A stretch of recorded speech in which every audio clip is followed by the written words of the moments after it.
I like how this works as a dash cam in a way. Like if something did happen, like an unintentional dash cam, although it covers such a small portion of really, it's meant to simulate almost that you're in the passenger seat, or I could do it kind of horizontal. But I kind of like it in this resolution for some reason. Even more YouTube videos, random stuff. And so we haven't really watched too many, but I go on kind of a tangent with each one. Which is kind of okay, I guess, but there's no real rhyme or reason, and obviously people can suggest stuff to react to, or like topics and debate points. I guess one thing I should maybe do is sometimes react to like current events or current whatever, but it's a situation where like sometimes that's boring and just, I don't know, something. But it still causes us to overheat. So let's see if the phone case makes a difference. A lot of the things people say online is that, oh no, it doesn't help and it even hurts. Well, I guess that's the part that they're not accounting for. Like, in theory, yes, but if the sun is on the back of the phone, right, where it normally would be getting overheated, now that sun is no longer hitting it as much, right, so this exact angle of how my phone is positioned, right, should benefit it. I mean, because at some point I might be doing very long streams like this, either while driving or in the car or whatever, so I guess I could always sacrifice the visual of it, but I kind of don't want to do that either. That's what'll end up happening. That's how stupid content creation is. Like, oh, something random will happen, or I'll get like an alien sighting or some random stupid thing, and oh, that video will go viral. Right, that video will go viral for that reason, not to do with my commentary or anything else. Right, so that's almost the principle. Just record yourself 24/7 and some random moment will go viral on its own, just because that's the kind of stupid stuff that people value. So my headphone battery is pretty low, my Bluetooth, and so basically what we're gonna do is we're gonna look for some sort of random clip. I don't even know.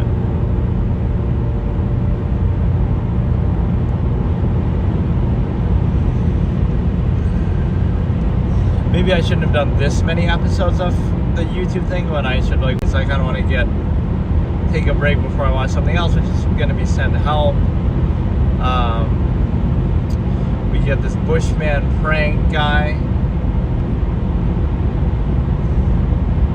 I don't know how much of an interesting reaction I can really give to it, but I mean, I guess I can watch some of it. This channel is pretty fun, like just the Nixar, where he kind of pranks people on the street in some European country that, you know, whatever, people are very accepting of that, I guess. So this is, this tree picked the wrong girl. You know, it's one of those things you can realize about like a privilege of stature, or something that you have to justify. You might get arrested, or you might, you know, whatever. But because they, first of all, because you have a camera, everybody behaves differently, or they're kind of more, oh, they want to be on camera, or that seems to validate it. It could just be some random dude, right? It's a good pretense, like, oh, some guy trying to record women or do something pervy, but oh, because we're doing it in the context of this, you can get away with it, right? So people are kind of dumb like that. That the same kind of action you could do, right? But it's just the framing of it that's taken into consideration. So one thing is that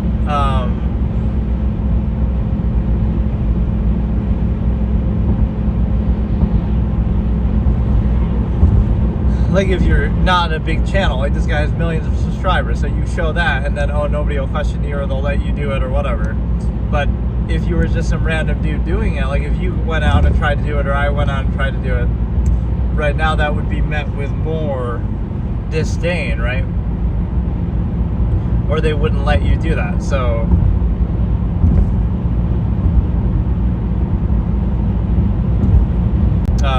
I show speed or somebody, it's like you're getting privileges to do a kind of content that people wouldn't be able to do. Fulfilling, like, oh, well, how did they draw so many people in? Because they're already big, so now people are more willing to interact with them, or because they want to be on their channel or something, right? It comes with a certain built-in privilege. I'm not saying you didn't earn that stature in the first place in some way, but, you know, once you're there, it kind of feeds into itself.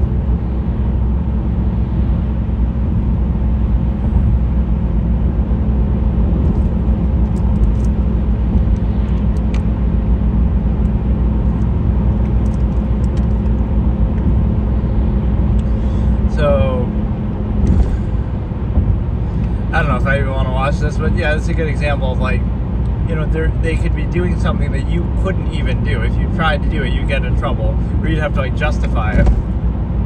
Like, oh, you're just some random dude doing this. But at some point, right, you would have had to start like that and just do it for the sake of it. Like, it'll be used to diminish. Like, oh, you have some random dumb channel with 10 subscribers, so you're not validated. But, right, you would have to start somewhere. So,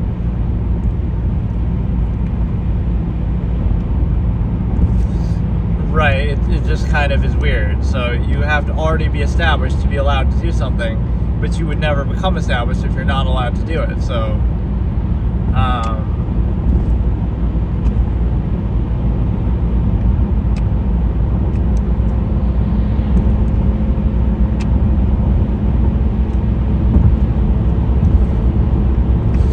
alright, let me maybe watch some of this.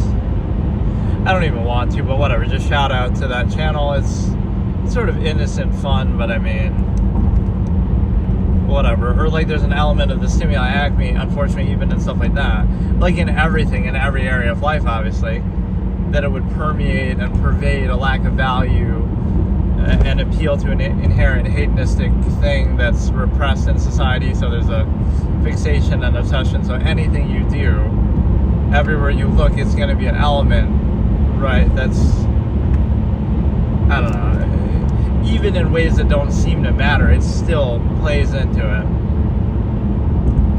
right? It's this obsessive, because really that's what people base their whole lives around, so you can't really take it seriously.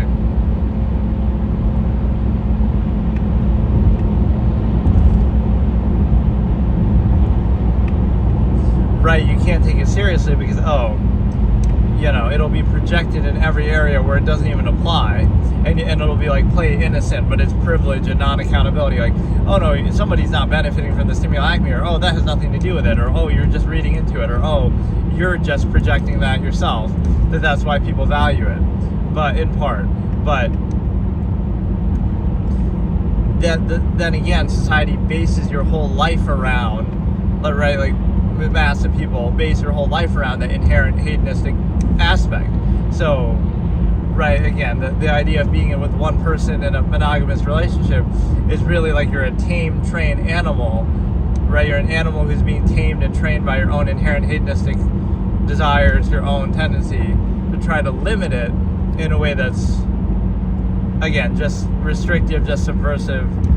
So you're kind of made to pretend like it's absolute to convince yourself that you want to do that, whereas otherwise you likely wouldn't, or again, it at least wouldn't be a uniform where everyone does it exactly the same way.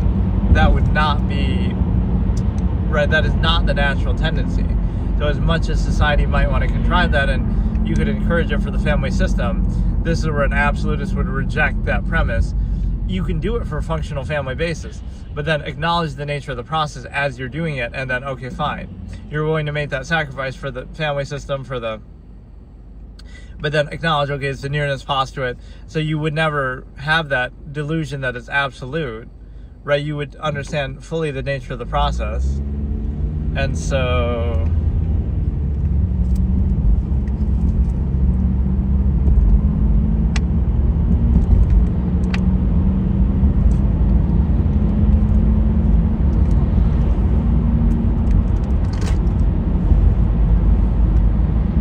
I keep getting Yu-Gi-Oh reactions till the end of fucking time. They're never gonna stop. It is sort of like a guilty pleasure type series, you know, that you're almost embarrassed to like. Like, you'd rather say that you like the abridged series rather than the actual series because, oh yeah, you're watching somebody make fun of this show about a card game based on a card game that's literally also about a card game, instead of adding some layer of, you know, oh no, it's actually about real monsters, like the shadow games. Like, there's some elements of that, but there's, you know, it's still about the card game. And then, whereas, like, you're actually, you know, you're watching somebody make fun of it instead of actually watching it would be more embarrassing. But,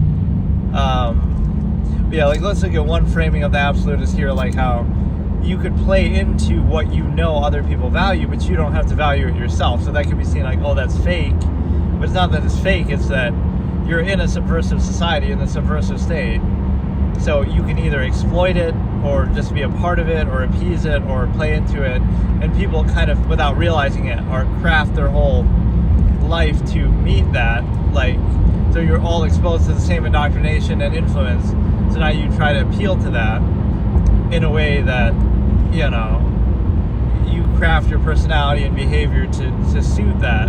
So it's not authentically what you would have done normally.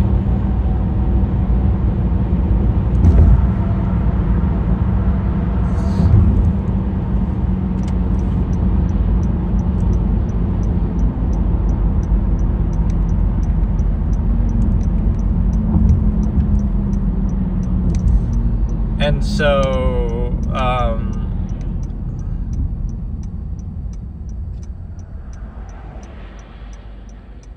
but that's one thing that cracks me up is like, Kaiba is like, or any of these people who have like really good cars, in a situation where you don't have to tribute for monsters, why do they even have any 4-star monsters or less?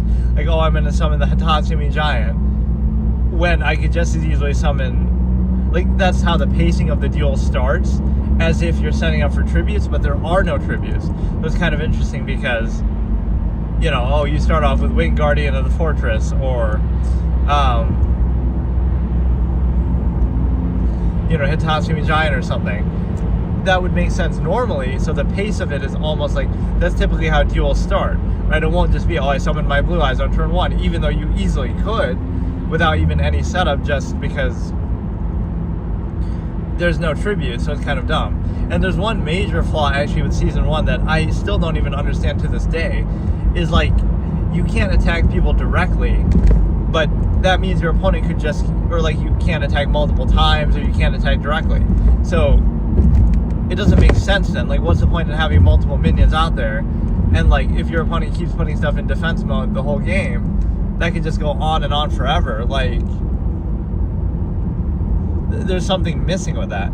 It's almost like you think, oh, they could attack directly, but normally they don't have the chance to. But there are times where, or like, there's supposedly a rule that you always have to put a minion out there, and if you don't have one, then you just auto lose. But I feel like there's times where that happens too, where they don't have a minion out there, so I don't know.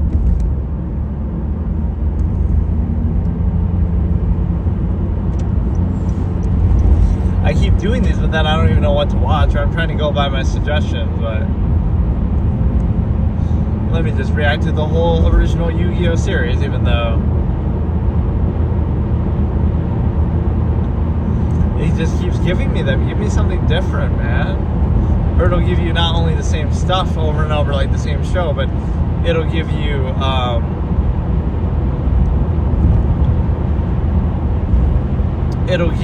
the same exact video sometimes over and over. But it's giving me this chain destruction play, Yugi versus the Rare Hunter. It's given me that like 5 times. He cheated and still lost. Joey versus Bandit Keith. They're doing all these editorialized titles. Con TV. This is actually a bad system. I keep reloading, like scrolling up on my other phone for my YouTube to let it give me different suggestions, but it keeps, I guess I can use that option, like don't recommend this, not interested, but you shouldn't have to do that. It should keep giving you a different thing. It's still, oh my god, it's still giving me that. I don't want to do I don't recommend channel as much as just don't. Oh my god, man. It gave me 3 layers of it. Yu-Gi-Oh! On one channel, then Yu-Gi-Oh! On Con TV, then Yu-Gi-Oh! On the official channel. Like every time I keep saying not interested, it keeps giving me a different. Watch, it'll do it again. It is doing it again. Now it's giving me that RTTV thing. Or like, I hate that when you get spoiled by like a YouTube thumbnail or something on a game or some story moment, or even like a YouTube title. That's one thing YouTube kind of needed, was like spoiler tags. It needs, like, you should have to enable it, or you won't see those things normally. So it'll be like some video about a character's death that says the character dies in the title or in the thumbnail, or it shows it, right? Some major character from a show or something. And then you should have to put like a spoiler tag on it, because whatever, otherwise it wouldn't make sense. And so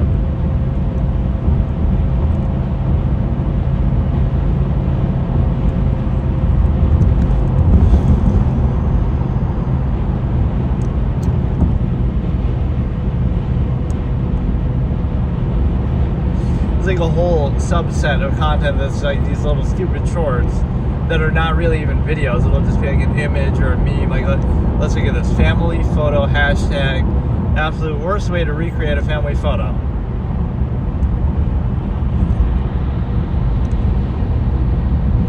It's like a little girl being grabbed, and then when she's older, assuming by the same guy, like the dad, is like grabbing her, almost her breasts, but not really even. It's slower than that. Once again, the stimuli acme is either funny or just something of interest that you might think it's funny or interesting, but it's really just shows you your cognitive dissonance to some subversive controlled process. And then now we're getting a housemaid clip. Sydney Sweeney and Amanda Seyfried together.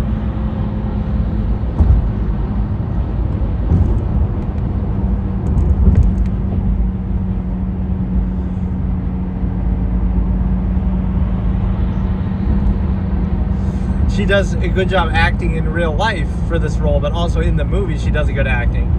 She's acting as an actress here. Like, she does a good job gaslighting the husband of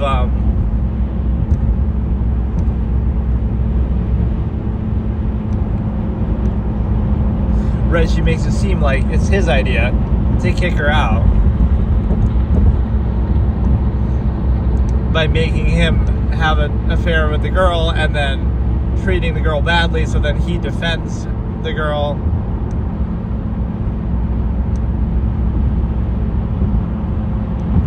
That's why the way I was interpreting it was almost like she's going to come and kill both of them, but she was actually the victim partly in all that.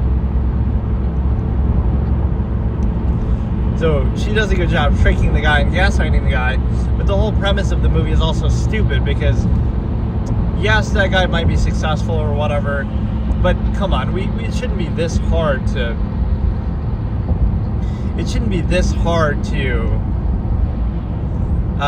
deal with this situation. So it's bad judgment all around, and so that's kind of how a lot of people's lives are. It's like you'll exercise bad judgment. How she got pregnant with the professor in college, and it's like this lack of accountability that you just accept, like both for yourself, like, oh, you're the one who did that and chose to do that, and you want some benefit. It's like this lack of accountability, you know, you benefit and you want to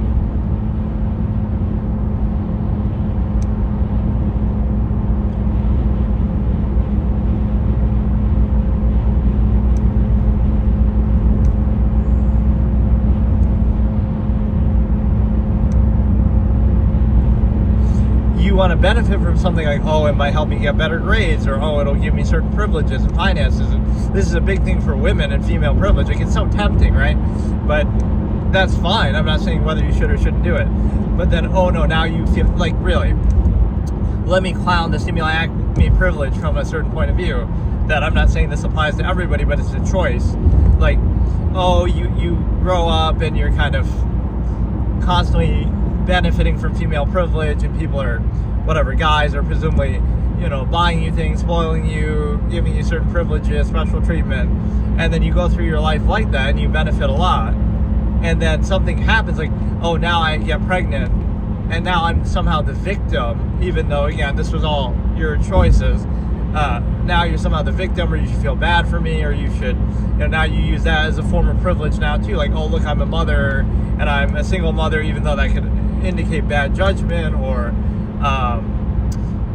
you know, it could be that,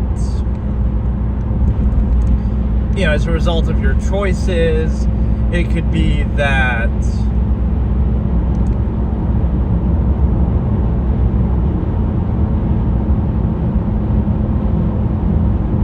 I like how those two were cool at the end, though, even though she set her up basically to die and she cheated.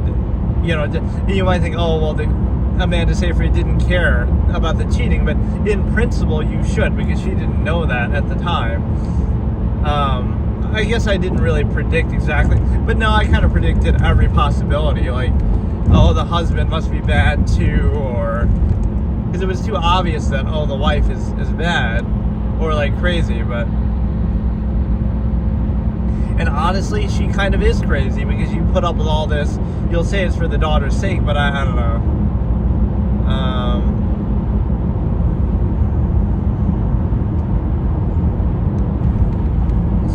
But no, it's a situation where, again, you go through with female privilege, and then when it finally reaches some accountability, you don't actually do it right, because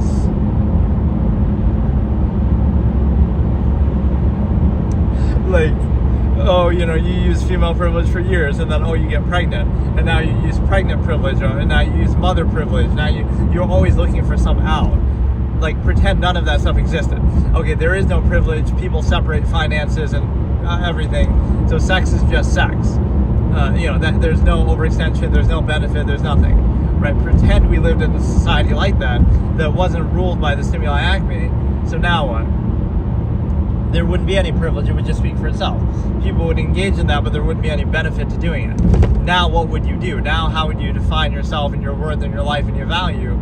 You wouldn't care about your looks and superficial things. You wouldn't care about, the boys and that stuff as much. Right? It would all be like baseline, where, you separate the two. Right? Sexual things are sexual things. Finances are separate. Everything else is separate. So now there's no benefit. Now there's no privilege. Now you'd be actually accountable to do something, productive or whatever, not rely on privilege. Or it just wouldn't be an element or a motivating factor or a choice because I hate the phony innocence with that. Like, you're aware of the nature of the process, like, oh, it just happened naturally. It's like, that's almost what, being organic or genuine or, like natural is. Oh, it just means you don't think about it. You're just not thinking about it. So because your brain is shut off and you're like an airhead, oh, now you don't take responsibility for your own actions and choices, even though everything is a choice, despite how much you're structured and controlled in society in a reactionary way. So, let's see some of the comments on this movie, actually. I'm curious. He just proved a point. What he did to his wife, he'll do to you. But then again, the wife was presumably crazy, right? So it is different. Sydney Sweeney could think, Millie could think, well, I'm not crazy like her, so it's justified. And he showed that by not caring at all that you got slapped. Well, see, they're reading into it too much. On the surface level, this scene doesn't seem bad for the husband, because he's kicking the wife out after the wife is mistreating his now... and he's a piece of shit in the same sense, because he just cheated on his wife, and now he's kicking his wife out. Now, you might try to defend it and say, oh, she's crazy, but it doesn't matter. Even if she's crazy, that means you get her help, or that means you break up with her first. It doesn't mean you cheat on her and do something you shouldn't do that's wrong by your own standards and the structure you've created, and then, oh, now you say, well, I'm going to cop out of it by taking advantage of the fact that she's crazy to gaslight her, or or I love that, like, that she puts up with it too. Oh, she's financially dependent on him. Like, yes, of course, that's a great reason to put up with mistreatment, is financial dependency. Like, I guess that's what children do with parents. Like, it's just a great, credible thing, right? And so, honestly, let's victim blame a little bit. I'm putting that on you because, in other words, you're making that choice. You're valuing financial whatever benefit in exchange for putting up with abuse, right? You're choosing to do that. Like, you're basically saying that's worth it. If he cheats with you, he will cheat on you. But I like some of these comments, like whether they've seen the movie or not, because that's not the issue here, even though he is a POS for cheating. She perfectly planned this to escape her abuser. I don't know about perfectly planned. Like, that's so, yeah, of course. This is a role model for women who are abused everywhere. Let's make this super elaborate, super unnecessary, super convoluted plan. Of course. And even the basis, oh, financial dependency, or oh, I did it for the kid. Like, come on. Scream of Now is perfect from a timeline point, because it's the exact moment that the shift starts in the movie. The first break in his perfect facade. That's not really true. There were a few like little hints too, like where he would say something, or even like the juice is a privilege thing. like so many people could have tipped Millie off, like the gardener or whoever keeps staring at her, or the daughter was trying to say that. Amanda is, like, even when you first go in that attic room and she asks for the key and then she never gets it, like, it's sort of using the wife as a decoy that, like, oh, it's her craziness that explains away everything. Amanda's an amazing actress. She played the part beautifully. I did immediately say that as I was watching it. Whether she was genuinely crazy or whether she's pretending to be crazy, right, it kind of works on both levels, and that kind of makes it more impressive that she was... because that's what I was thinking too when I see that scene of her leaving the house and then celebrating.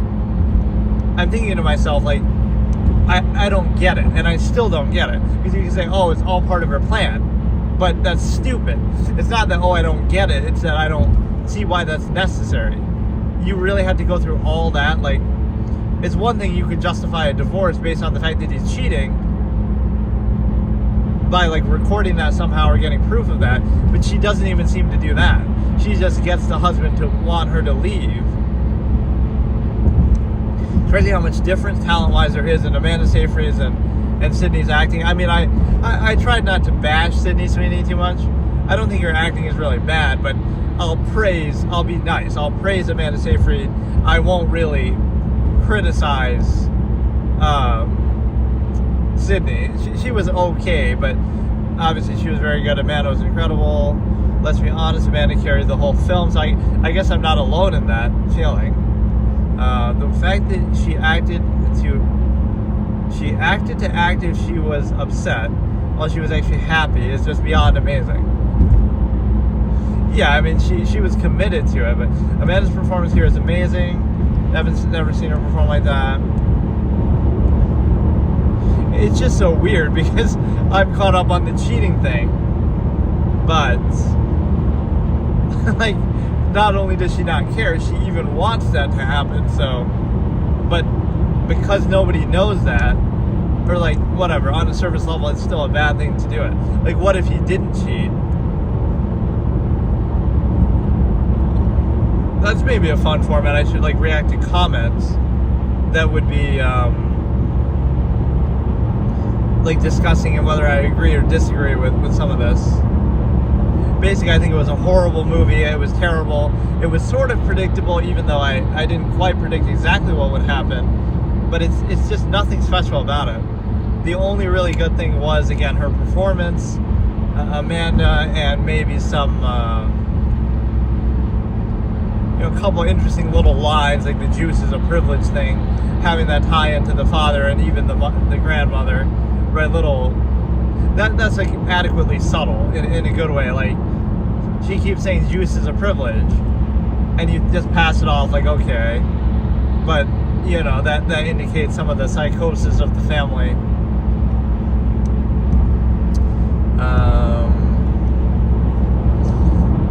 Okay, let's look at this. This is at least different. Charles Barkley.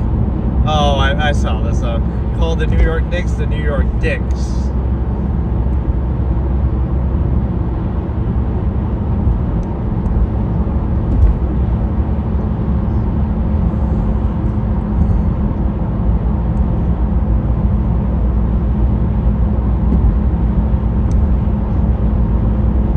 It didn't sound entirely like that, but he always says stuff like kind of improperly.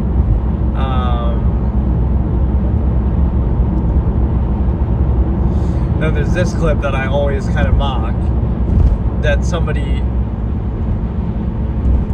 the girl recording herself dancing to Renegade in her car, making a video of it, presumably to post on social media for other people to see. But the act of someone seeing her record it makes her uncomfortable, but the act of doing it doesn't make her uncomfortable, like, and posting it. So, like, it shows you the artificial form, like, oh no, we got to make it just right, and then present it that way and treat that as though it's absolute. But if you're aware of the nature of the process, then that wouldn't mean anything to you, because it's carefully prepared and curated, right? It's like makeup or something. You want to live a lie, and that's, treat that as though it's default and absolute. It's kind of like when this is part of the machination process that I talk about. When something new is introduced, people recoil at it, like, oh, AI is bad and AI is fake. But you don't see that your current state is defined by technology in the same way, and the last era of human civilization was like that. So in other words, your life is ruled by the previous machination process and technology, right? Whether it be, automation of things, like even before AI was becoming a thing, you've been ruled by the machination process for a long time. You'll only say it's negative now because it's a form of it that you're not used to, right? You've been doing self-checkouts, you've been doing, deferring to invisible authority, you've been doing, a lot of stuff online shopping. Some of it you might say is a good thing, but so like this human-centric fallacy, right? Human beings have been reduced in the modern era to just currency to like use as a prop. Basically people have been obsolete for a long time, where we rely on the technology and we rely on every step of the way. And so babies taste like cream cheese. Okay, I didn't say that, I'm quoting somebody. Just when you read the Epstein files and realize how messed up he was, you regret making all the jokes.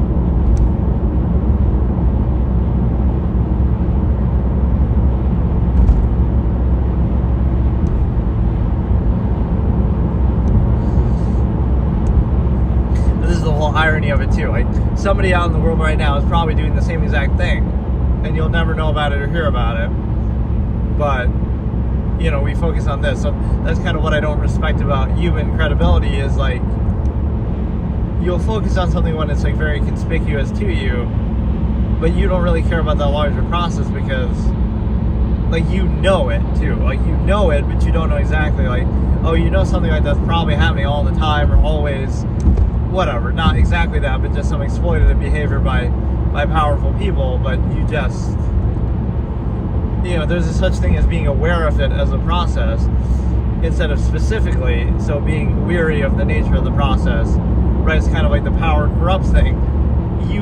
That people are doing that, right? Something to take advantage of their power all the time, but you treat it like they're not until you find out exactly what they're doing, right? In some conspicuous way. So you're kind of waiting for a spectacle to make it apparent to you, but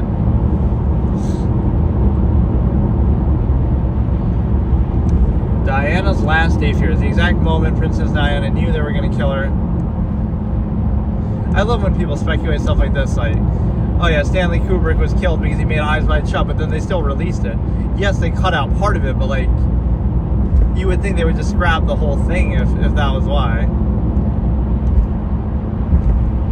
There's no real context to this clip. I mean,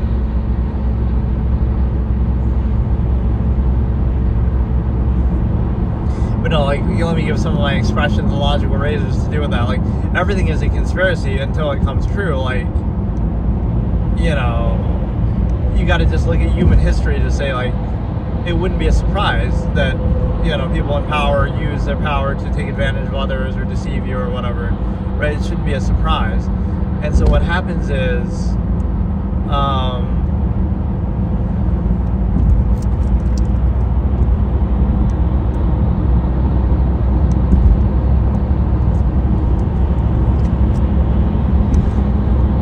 right, like, oh, it could never happen to us, or things are the way they are because that's the way it's meant to be. It almost turns it on yourself. Like, it's a cognitive dissonance inducing thing where you got to cope with the contrived state that you're in, and so you use that almost as a defense mechanism that you don't want to think about it. Not that nature or capability wouldn't be there. So an absolutist would identify, again, the nature of the process, like, there's the possibility of a person doing something, right, in this situation, because they have the power to do it, they have the privacy to do it, they have the freedom to do it, whatever. So because that possibility exists, the difference between them doing it and not doing it would not be apparent to you, so you understand the nature of the process. So if it happened, you wouldn't be surprised, and it could be happening all the time and you would never know, right? That would be the point, right? But that's kind of the fallacy of the collective mass of people, is that they would expect the very people who would be behind the conspiracy to tell them, oh, by the way, this conspiracy is going on, right? So when that happens, you think, oh, the mainstream media, corporate owned, that has a lot of powerful people a part of it, they're telling you about the Epstein files now, or whatever, calling for it. But like, so there's some deeper meaning to it. It's like, you would expect, oh, there can be a conspiracy, and you wouldn't believe it unless the mainstream media told you. But if you look at what the mainstream media is, it's corporate owned, it has incentives, it has this and that. Like, I don't know, you're basically expecting them to self-tell and just say, which, interestingly, sometimes they go too far and do that. Like, this is one of my favorite articles ever, and I have it, like, screenshotted somewhere on my other phone or something. I said, this turns into me just talking about, well, I guess I did react to, like, one video, but, like, the Time magazine article after the 2020 election, it seems like it's running defense, but it's actually admitting the truth in a different way. It says, like, the shadow campaign that helped to fortify the 2020 election. It was trying to do it as a fluff piece, as a propaganda piece, or maybe there's more nuance than I realize, and it actually, is doing it to reveal the truth. But no, it's doing it more as a propaganda piece. Like, this is how Trump was stopped from stealing the election or something. But what it means is that,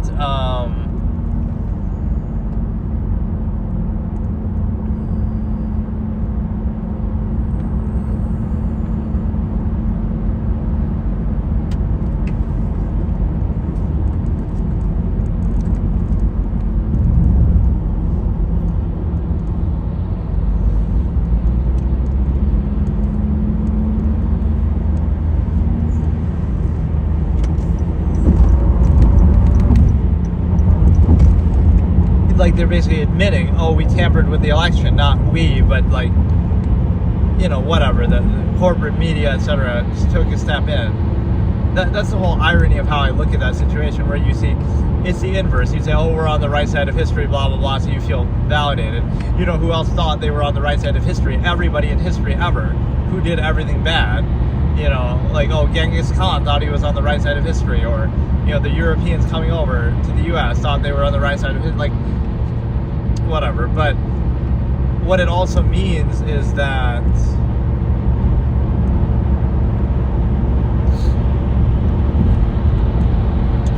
I guess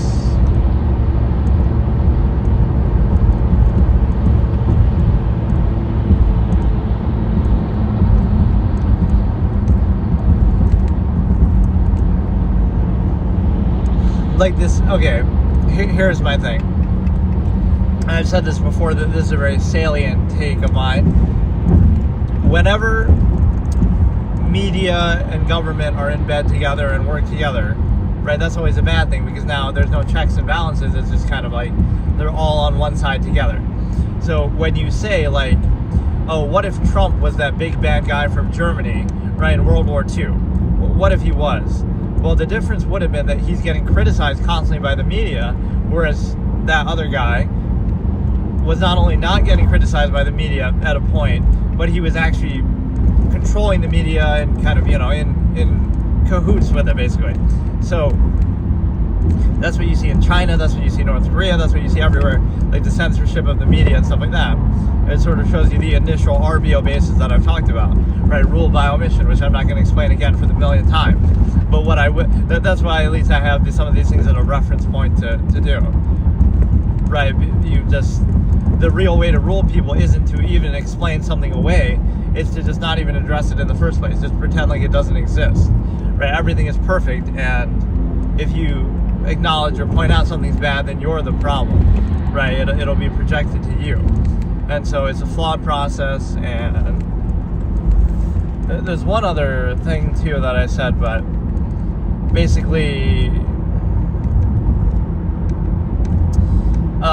when the media are together. So in other words, if you keep the media separate and you keep people constantly accountable, then that's a good thing. So you shouldn't need anything else. In other words, if that's the difference, is like the reason why something like that happened is because the media took a side. That's how World War II Germany happened. That's how Russia can happen. That's how China can happen, right?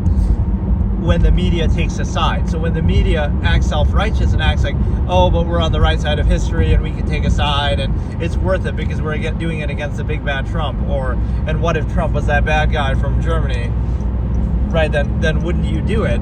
That we should take sides against him. But that's actually the whole point. It's not that you should take sides against him necessarily. It's that you shouldn't support him the way that did happen, right?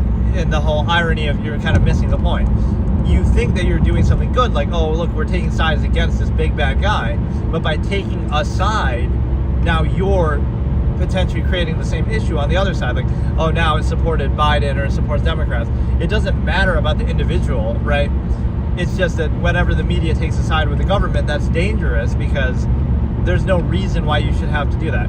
If you're just open and honest and you don't take either side, don't take Trump's side, but don't take anyone else's side, now that should speak for itself and people can decide for themselves. But instead, when you take a side, it causes a problem, because now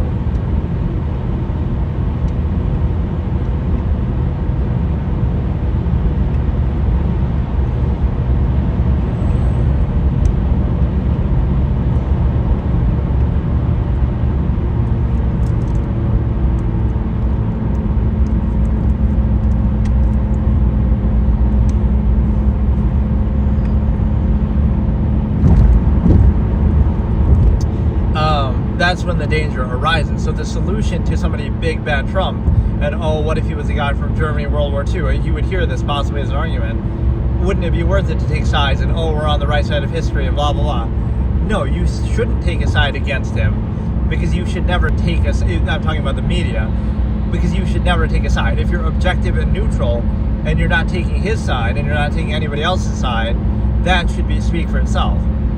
Right, the issue is when a side is taken, now that obscures everything. Right, that's what happened in Germany in World War II, or that's what happens in other countries. Like, if the media takes a side, now you're allowed to get away with things that you otherwise wouldn't be able to get away with.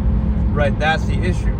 So the irony is, like, you're saying, oh, well, the media should take a side against somebody, but you're actually pointing out the exact problem that you know, that's exactly what you're trying to avoid. No, it shouldn't take any side. Like, it shouldn't take his side or the other side. It should just be neutral. And as long as it's not taking a side, that should speak for itself, and then people can figure out for themselves. But this notion that you would be arguing that it should take a side against somebody is not good. Right? It shouldn't be necessary. Right, because in all those bad situations, it's not like, oh, the media failed to stop somebody from coming to power. No, it enables them, it helps them, it supports them, it takes a side. Right, that's the point that I'm making. Like, it's not that, oh, it has to stop something from happening. It just has to not aid it to make it happen. Right, the way that clearly with Biden they were trying to do, or, you know, like, what better proof of it? Just like he's clearly having issues, he's senile, whatever. You could say Trump is too, but I'm just saying, like, the 81 million thing, like, it was very telling what happened. And ironically, you could say in part that's what caused Trump to win then in 2024, because if you had just been objective and honest, maybe less people would like Trump. There's almost like a sympathy factor that they feel like he was treated unfairly by the media, that it creates a problem, right? Just be honest and objective, and then people might naturally not like him that much. It almost makes him seem like the good guy when you keep attacking him so much, right? Because when somebody's really bad, they don't get attacked quite the same way, right? So there's some selective element to it. But no, like, don't treat these things as objective or credible, but I guess you're kind of expected to, or you feel like you have to, the way that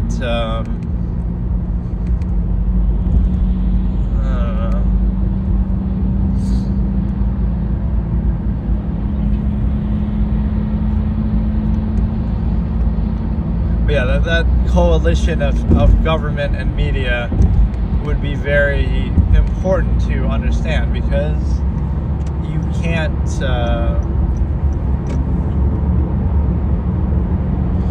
that's the worst thing, right? That's what happens in China. So it might even start out and it might seem good, like, okay, we got to take sides against this big bad guy, but then in doing that you end up taking another side, and then that side gets too strong, and then now, right, they take advantage. And so don't let one justify the other, right? You let, because that's kind of how history works, right? It'll be like there's somebody who's genuinely bad, like, okay, a dictator or whatever, and then they're overthrown, and then people turn their brains off the same way that allowed the dictator to come to power. Like, oh, now we toppled the dictator, everything's good, let's celebrate. And amid that celebration, the other party or somebody else takes over, and they slowly start to become a dictator themselves, and you allow that, and then years later you realize, oh, wait a second, right, so why not be wary of it the whole time, right? You shouldn't be celebrating, you should be skeptical, you should be, you know, it'll be,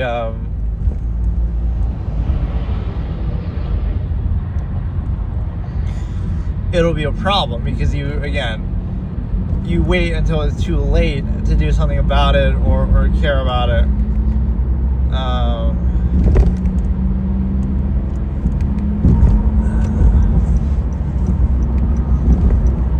One thing I don't want to do is like open my windows while I'm doing this, but I guess I can put on my AC or something. It just seems weird that it shouldn't be necessary yet, but today is like 50 degrees. It's pretty good. All the snow is going to be gone.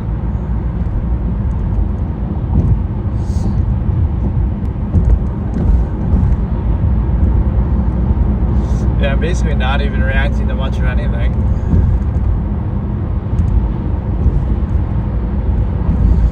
"4 billion women and you." I wonder if this relates to my classic take of that you can't be friends with 4 billion women because of the simulacrum.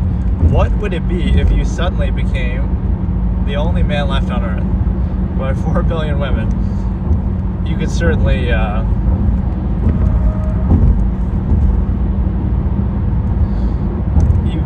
be very desired.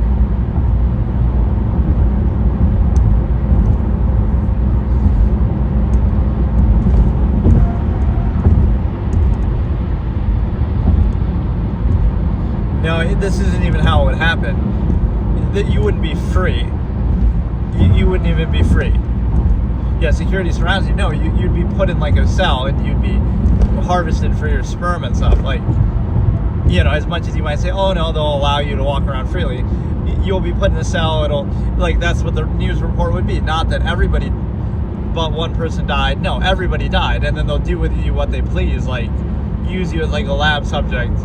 Right, I hate to say it, but that realistically would happen, and nobody would be the wiser.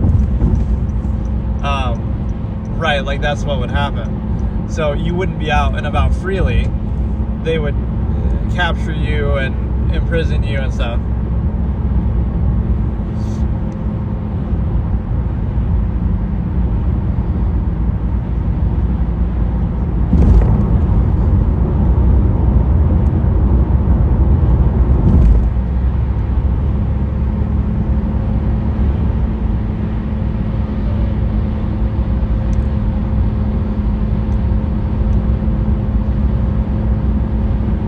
This is like partly about celebrity culture, though.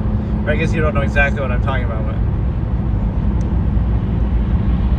this is like main character syndrome, though. This is how you should think anyway.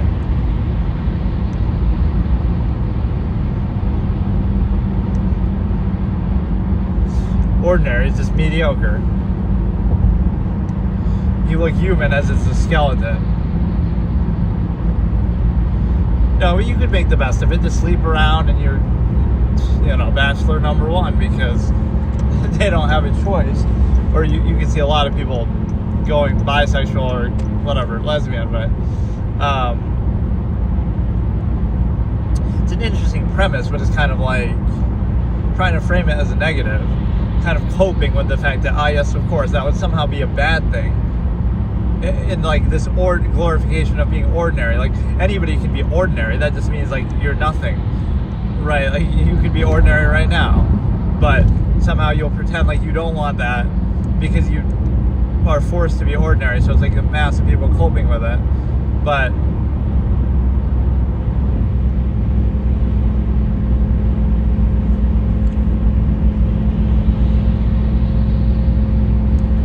the moment Jennifer Aniston has a smile at the woman who stole her man, which is who, Angelina Jolie or what?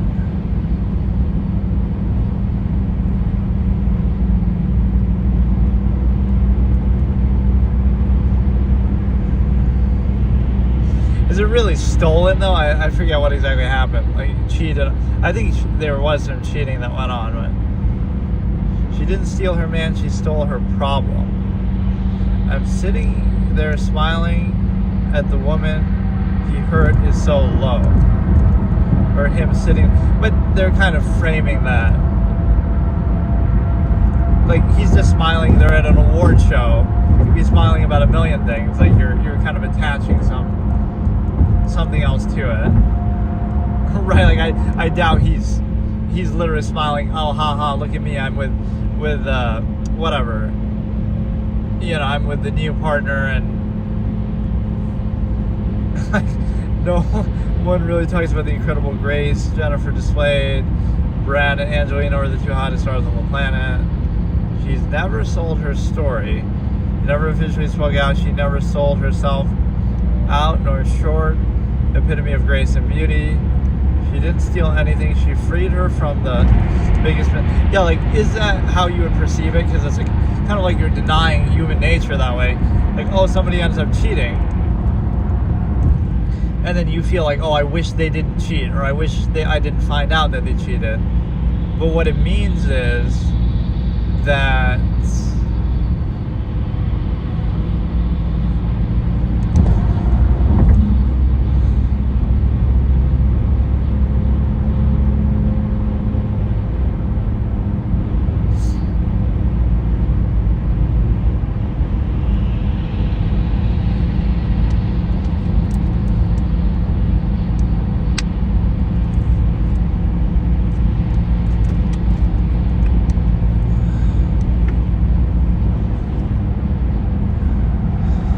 like it reveals to you, like, would you rather have lived with that for a longer time and then they end up doing it later, or they keep lying about it? Like, it just reveals to you something that's already there, right? So why would you want that to be an issue?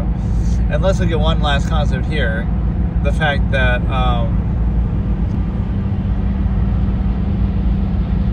you know, like punishable things that don't actually serve a purpose, like, oh, you break a red light but nobody's around, or oh, you know, like things that are enforced just to control people for no other reason than that. Like, oh, you're not allowed to go out in the woods and fend for yourself, or oh, you're not allowed to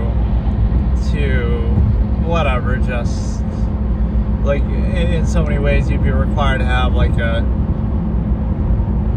license or an address, or it's like some kind of a weird thing.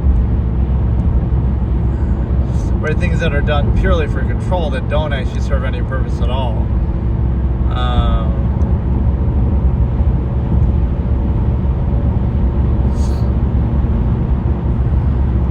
Yeah, like the ego specification is something that absolutists would reject, in the sense that, you know, it's not about you, it's not about the individual. And so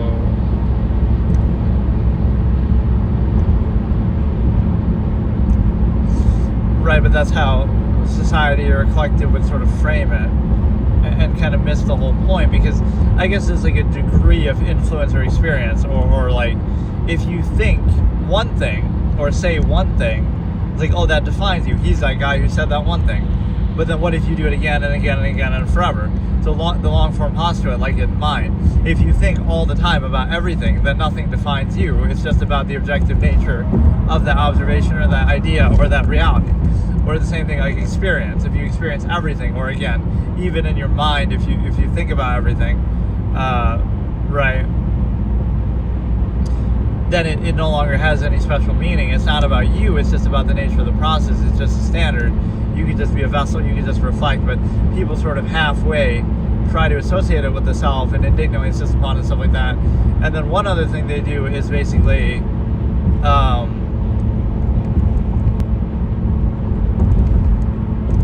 like a lot of things that are done are only done for one of two reasons. Either overextension, which means like the collective mass of people, that, you know, only done because there's on behalf of so many people, which you didn't create that problem. Or number two, only done for longevity. Like, okay, there's no real meaning to it. It's just like, oh, it'll last longer. Like even valuing your health, right? Which is where I point out half-mass hedonism. The fact that you know, like, oh, we do everything with some special meaning or gratification like a tame, trained animal, but there's no special meaning to it. It's just a zero-sum process. It's just like, oh, one zero-sum process lasts longer than the other. But even that comes down to preference because, oh, some people do half-mass hedonism, so they drink and they smoke. So you can't claim that as the basis. You're inconsistent and therefore self-invalidating. And especially when you try to impose it on other people and tell them what to do based on the longevity process, because you're assuming their intent. First of all, you're inconsistent with it yourself. But second of all, you're assuming their intent.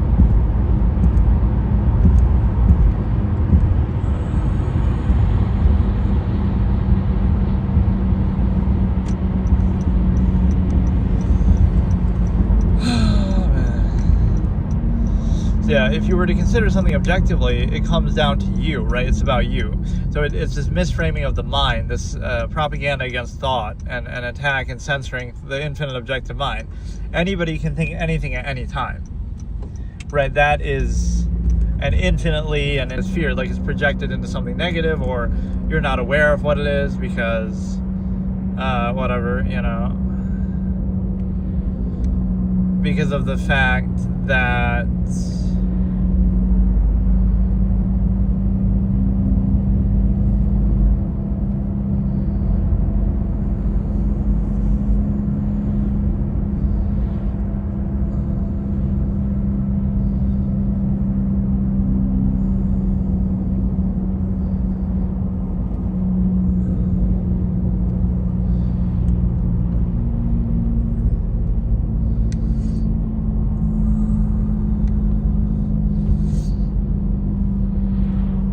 this is a really difficult format for me to actually do, though, where I actually would watch video. Like, it could just turn into random absolutist philosophy topics, but I was trying to at least use that as a segue, like watch some video and then maybe from there expand upon it.